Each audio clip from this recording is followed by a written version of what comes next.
Welcome back to the best book ever. We left Jesus last week being led away from the Garden of Gethsemane.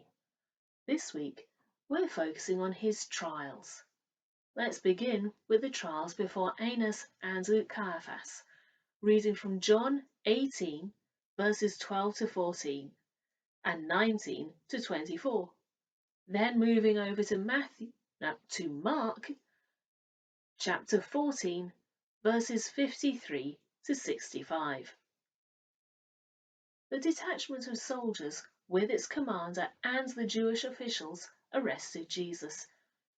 They bound him and brought him first to Annas, who was the father-in-law of Caiaphas, the high priest that year.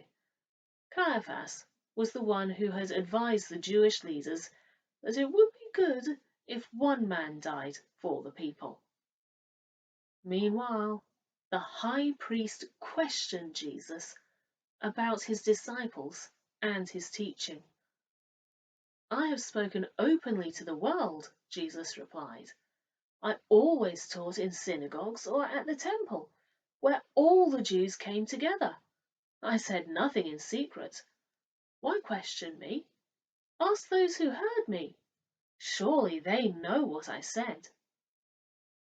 When Jesus said this, one of the officials nearby slapped him in the face. Is this the way you answer the high priest? He demanded. If I said something wrong, Jesus replied, testify as to what is wrong. But if I speak the truth, why did you strike me? Then Annas sent him bound to Caiaphas, the high priest. They took Jesus to the high priest and all the chief priests, the elders, and the teachers of the law came together. Peter followed him at a distance, right into the courtyard of the high priest. There he sat with the guards and warmed himself at the fire. The chief priests and the whole Sanhedrin were looking for evidence against Jesus so that they could put him to death. But they did not find any. Many testified falsely against him. Their statements did not agree. Then some stood up and gave false testimony against him. We heard him say, I will destroy this temple made with human hands, and 3 days will build another, not made with hands. Yet even then their testimony did not agree. So the high priest stood up before them and asked Jesus, Are you not going to answer? What is this testimony that these men are bringing against you?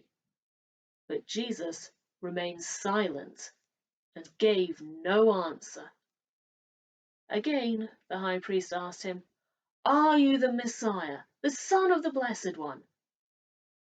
I am, said Jesus, and you will see the Son of Man sitting at the right hand of the Mighty One, coming on the clouds of heaven.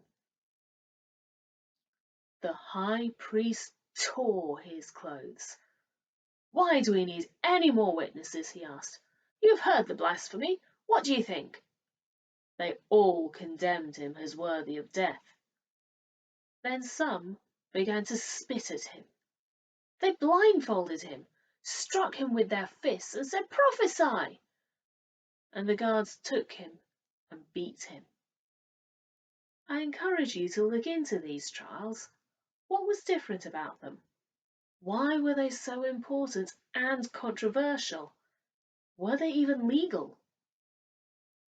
For now, let's turn our attention back to Jesus and his next 2 trials before the Gentiles, led by the Roman governors Pilate and Herod, found in Luke 23, verses 1 to 12.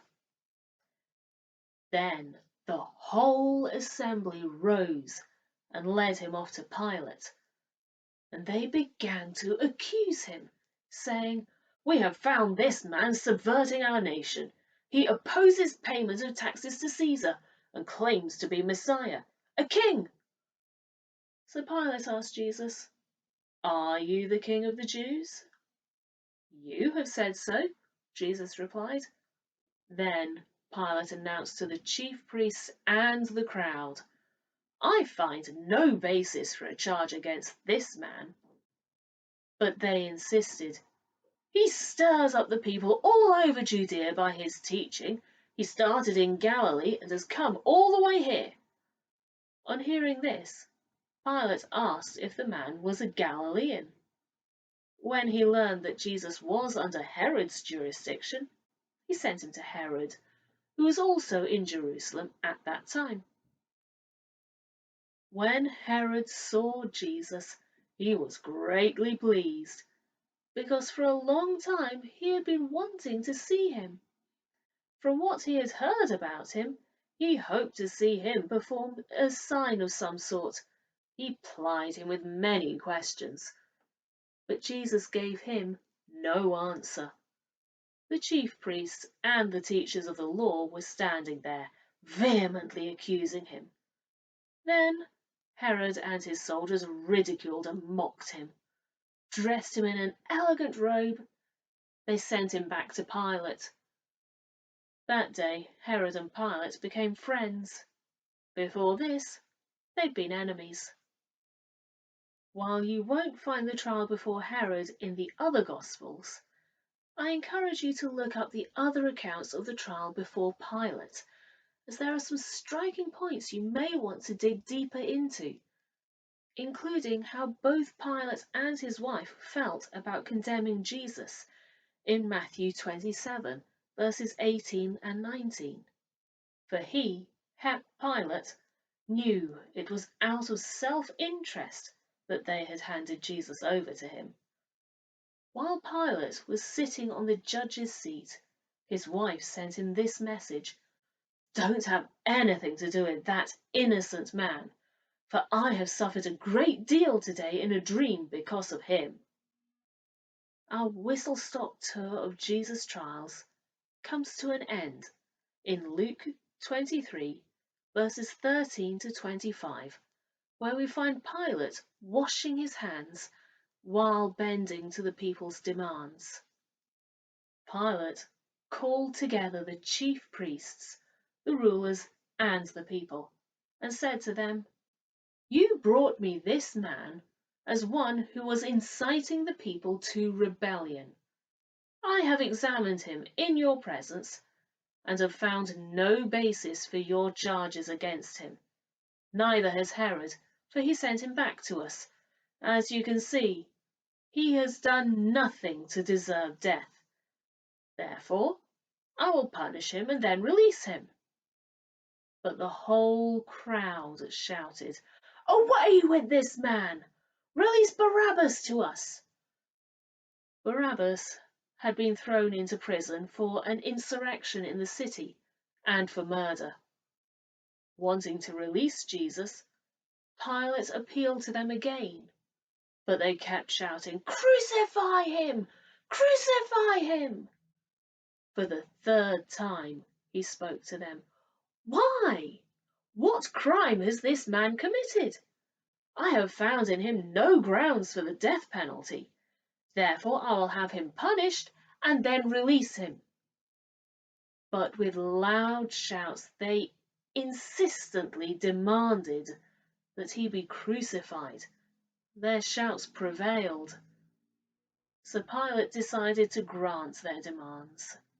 He released the man who had been thrown into prison for insurrection and murder, the one they asked for, and surrendered Jesus to their will. And so Jesus was ridiculed, mocked, and forced to stand in 4 hasty and illegal trials before biased and fearful judges representing the population and authority bases found in Jerusalem, Judea, and the Roman world. Next week, we'll remember the events and lessons from Jesus on the cross. How many prophecies will we find were fulfilled in that one event? How many more will we miss through lack of time or not knowing they're there to be found. I'll see you next time. God bless you. Bye.